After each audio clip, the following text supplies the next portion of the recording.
Hello, good afternoon. Yan, magandang umaga nga pala sa inyo lahat. Dito sa Canada ay Friday. At last day of the week. Okay?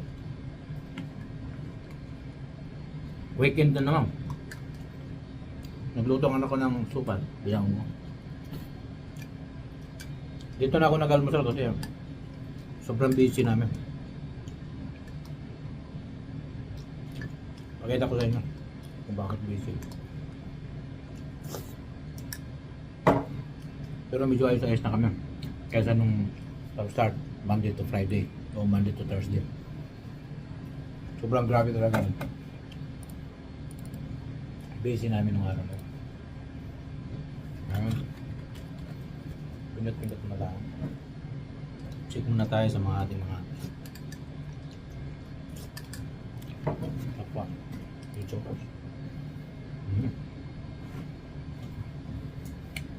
So, wala mo nang OT ngayon?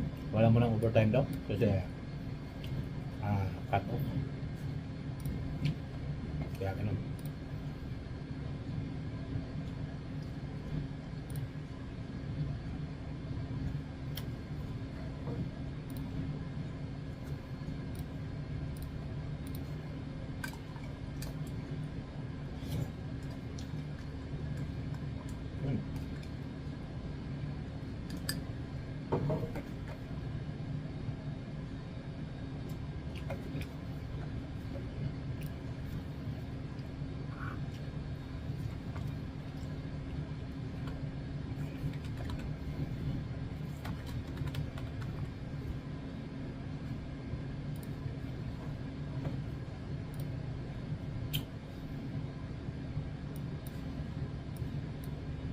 Mamaya ikot tayo. Lalabas pa tayo dito sa ating longga. Okay? Kaya huwag kayo mag-alala. Tayo ay magro-roaming lang. Oops.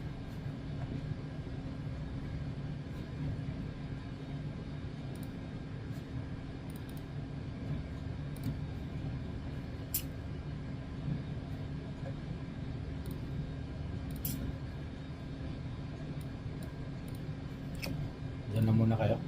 Masid-masid lang muna kayo. Kasi tayo ay magpindot-pindot tayo dito. Okay? So, nung nakarang araw talaga ay sobrang grabe. Kahapon, buti nakabawi na ako kasi kahapon ay wala talagang tulog. Nag-live ako pero wala akong tulog. 2 hours and a half lang ang tulog ko. So, yun ang problema sa akin kapag kayo may iniisip. Bukas ang isip ko.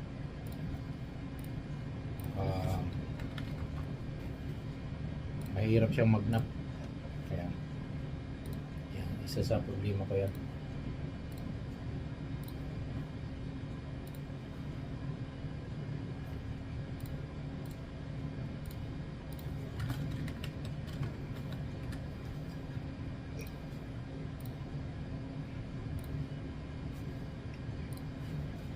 Okay.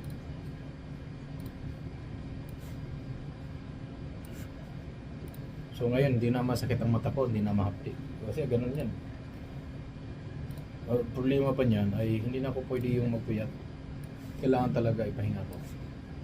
Kaya kahapon, nag-live lang ako ng 1 hour. Maraming salamat pala kay Arayat Tantulihaw. Nagpa-member siya sa atin. So, nag-vlog na ulit. Then sa ating mga P2P, maraming salamat din. At yung iba ay nag-subside na gano'n na ako kasi hindi na kayang i-play yung iba.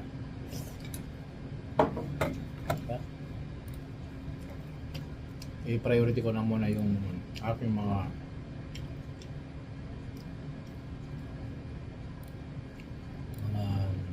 kamembro. Yung ating mga kamembro. Okay.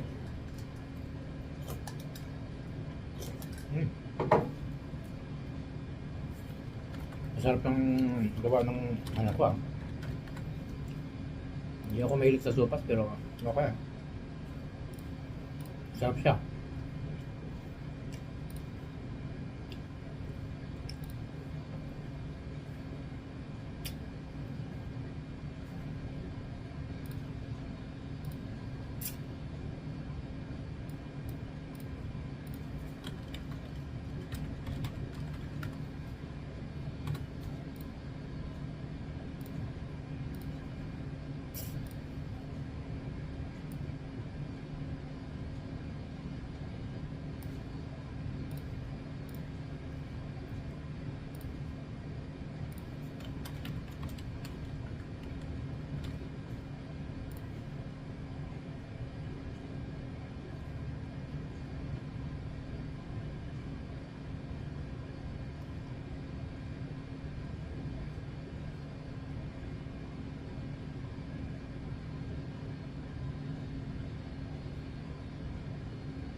Okay.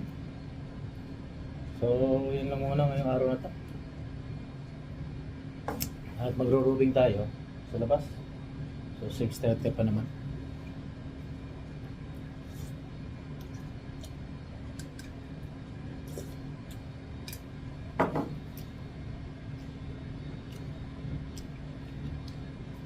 Ako talaga, maaga talaga ako lagi dito.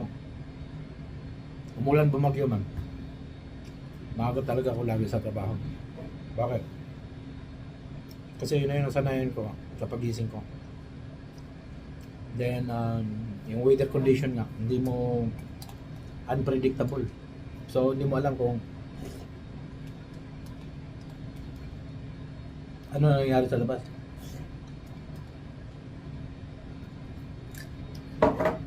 Yan lagi kong binabantayan pagdating sa ano.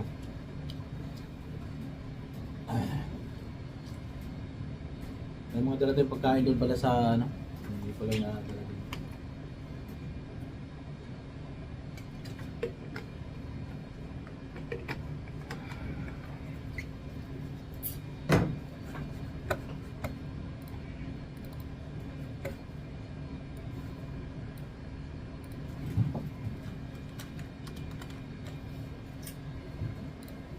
Tapos dito na rin ako magkakape, dito na rin ako nag-alusan. So hindi pa ako nagmamadali. At isa pa na dahilan bakit ako maaga. So maaga pala kasi ay tinitingnan ko kung ano yung mga dapat kong gagawin. Hindi yung pagdating ko ay natataranta ako dahil hindi ko na paplano ng maigi ang aking gagawin ngayong araw. So mahirap yun. So kaya ginagawa ko, inunahan ko na ng plano para pagdating nila ay handa na ako.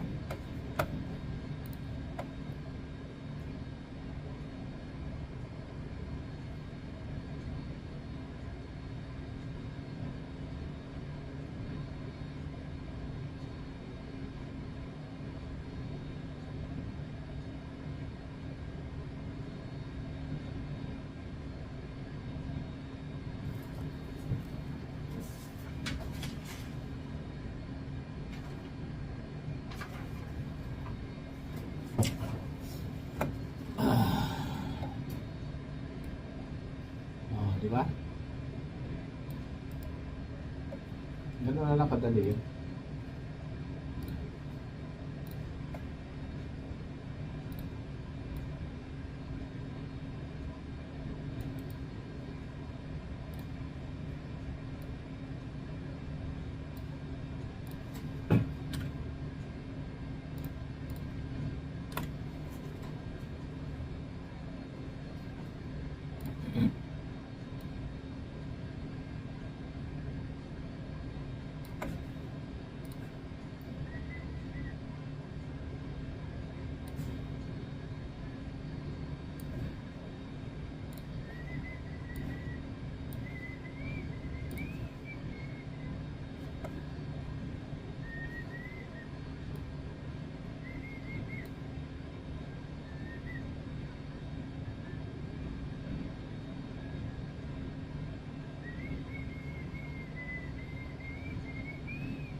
Tingnan natin yung ating piniprint.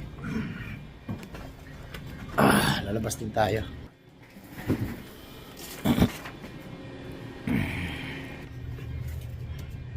Okay, tara.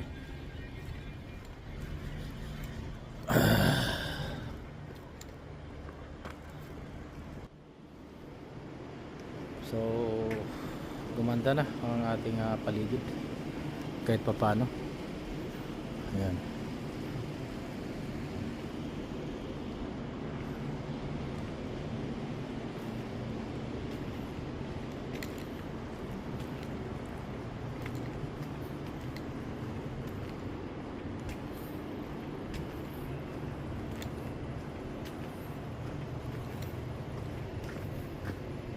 Lahat yan.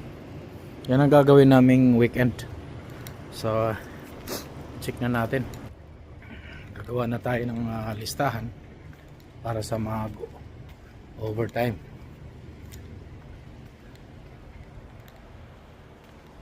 Kung sino-sino yung gustong mag-overtime sa araw ng linggo. Linggo yung naisip naming mag-OT. Okay. So madilim pa mga kaparikoy. At yan ay naglalawa ang tubig yan.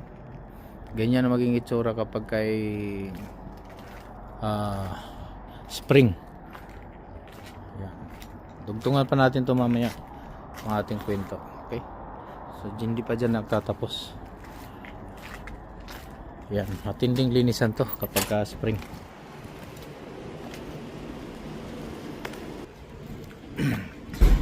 Tara, lakad tayo at makapag-exercise man lang. So, ikutin natin tong buong facility.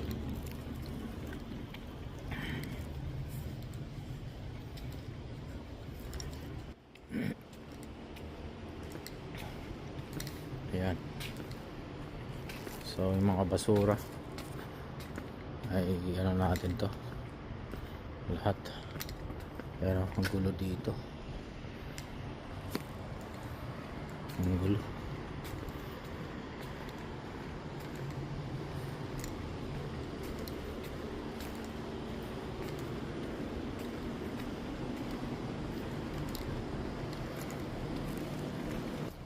Balik tayo sa ating lungga. At may maya na lang na konti. May 6:30 pa lang naman. 6:30 pa lang.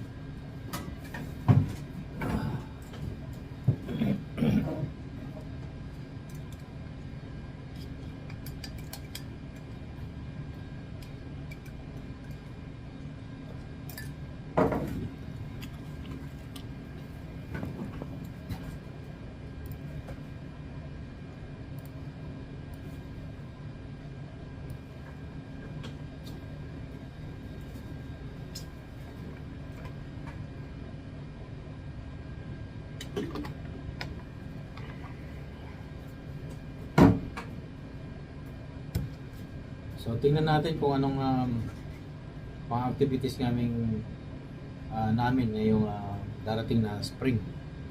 Dahil ang spring ay medyo mahaba din at ang summer ay sa June pa. Okay, so ano na tayo ngayon? April, March, April, May, June. So 2 buwan pa bago magsa-summer ng gusto. Ang summer dito ay mostly ay 1 buwan kalahati na. Papasok na naman yung winter. Yeah.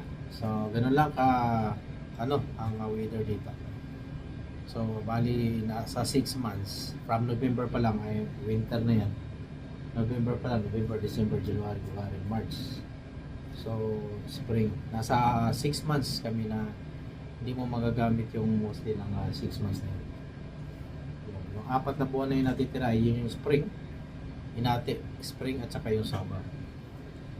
So mostly ang magagamit mo lang doon talaga sa summer ay 1 month and half. Yun lang ang magagamit mo doon. The rest niya na hindi ka na pwedeng lumabas, hindi na kayo pwedeng mag-camping.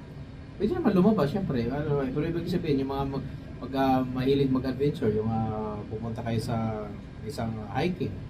Malamig na yun eh. Hangin, malamig na yun. So Isang buwan lang talaga yung pinakamainit dito. At ang pinakamainit dito ay umaabot siya ng parang kagaya rin sa atin. Ganoon din kainit.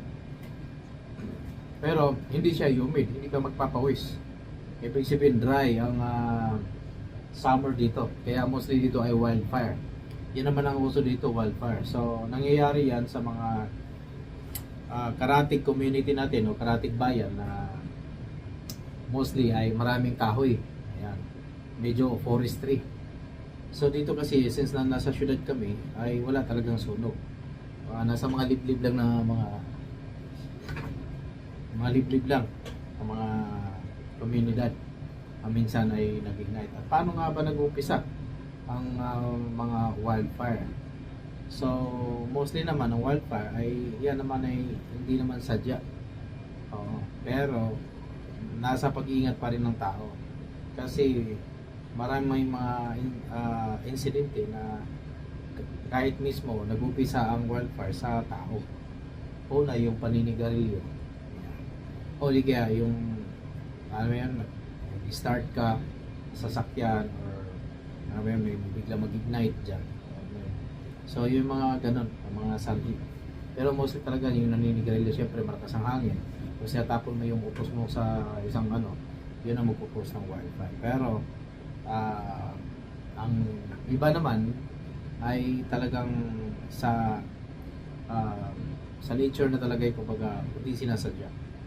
Yung sobrang dry na paligid, konting ignite lang sa mga dahon nila, di ba, umahangin at nag-shrub yan yung mga nila ay magkukos ng wildfire. Ganon ka tindi, ganon ka dry ang paligid dito.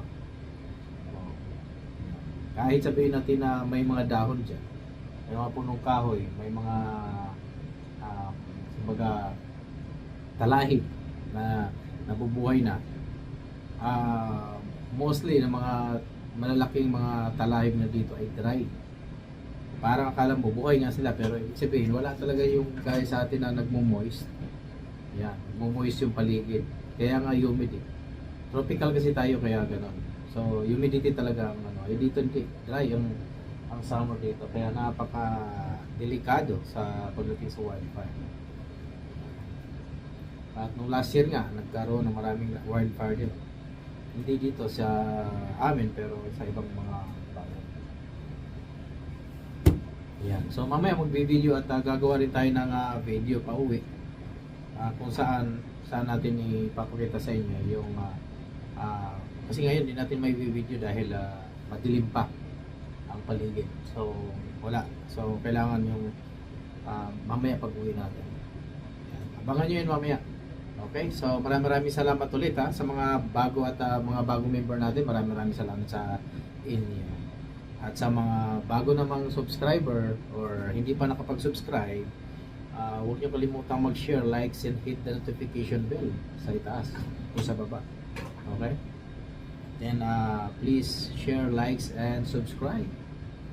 Then paki-hit na rin ang ating notification bell sa itaas o di kaya sa baba. Di ba? Ayun. So maraming salamat ulit sa inyong pagsubaybay sa aking mga Buhay Canada. Ayan, dito lang sa Buhay Canada.